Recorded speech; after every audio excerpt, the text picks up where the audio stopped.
dimulai, mari kita membaca doa sesuai dengan keyakinan masing-masing. Berdoa dimulai. Berdoa selesai.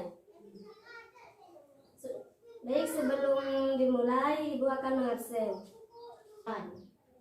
Husnul Khotimah. Ada Bu. Khairunisa. Ada Bu. Siti Fatimah. Ada Bu. Safia. Ada Bu. Mubarok. Ada Bu.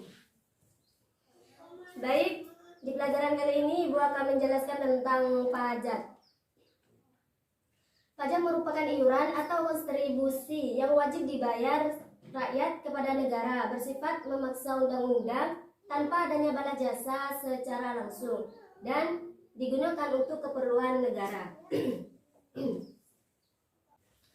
Fungsi pajak itu ada 4. 1. Fungsi anggaran, 2. Fungsi mengatur, 3. Fungsi stabilitas, 4. Fungsi redistribusi pendapatan. Fungsi anggaran sendiri itu yaitu pajak berfungsi sebagai sumber utama penerimaan negara untuk membiayai seluruh keperluan negara, sehingga kelancaran pemasukan dan pajak dapat pula menentukan keberhasilan program pembangunan yang dijalankan pemerintah. 2. Fungsi mengatur.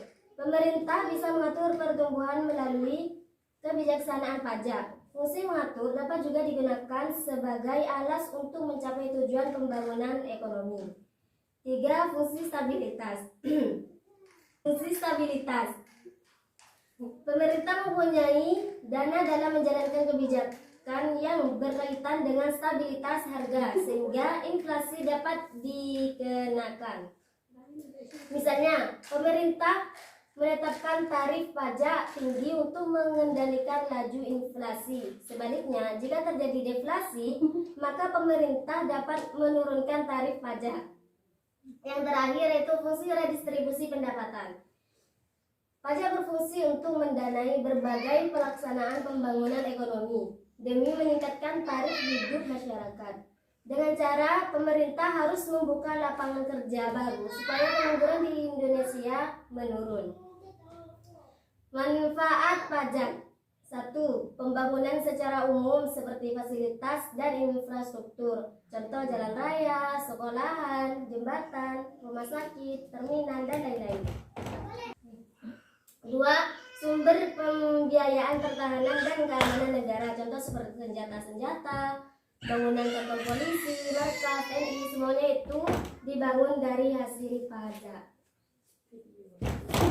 Bagian rakyat ya Bu. Di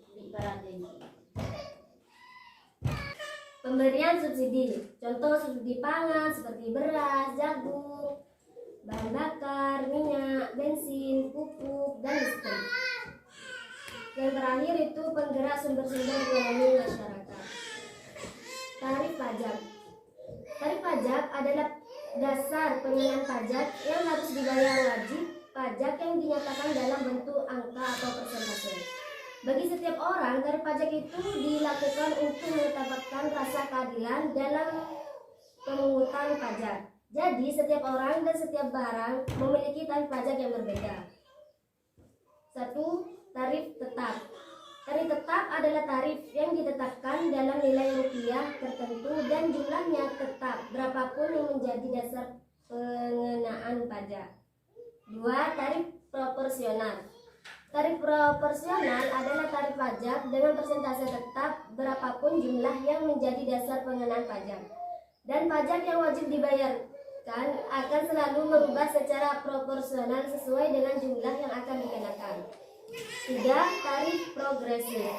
Tarif progresif adalah tarif pajak dengan persentase yang semakin meningkat seiring dengan peningkatan dasar pengenaan pajaknya. Tarif degresif. Tarif degresif adalah tarif pajak dengan persentase semakin menurun jika dasar pengenaan pajak meningkat. Pajak degresif ini merupakan tarif pajak dengan dasar pengenaan yang berlawanan dengan tarif progresif dan tarif degresif. Ini sudah jarang diterapkan. Tarif degresif ini jika persentasenya menurun maka pengenaan dasarnya semakin meningkat. Asas perpajakan. Asas perpajakan itu ada 4. Satu, asas equality. Asas equality yaitu pemungutan pajak harus sesuai dengan kemampuan dan penghasilan kita. Jadi, asas ini yaitu pajak harus sesuai dengan penghasilan kita masing-masing. Kedua yaitu asas sertansi, yaitu pemungutan pajak harus sesuai undang-undang. Jika melanggar dapat dikenakan sanksi. Jadi, ketika kita membayar pajak itu ada undang-undangnya yang mengatur. Contoh, kalian membayar pajak kendaraan kalian. Ketiga, asas continuous of payment, yaitu pemungutan pajak diambil pada waktu yang tepat. Empat, efisiensi, yaitu pembayaran pajak hasil sesuai penghasilan kita.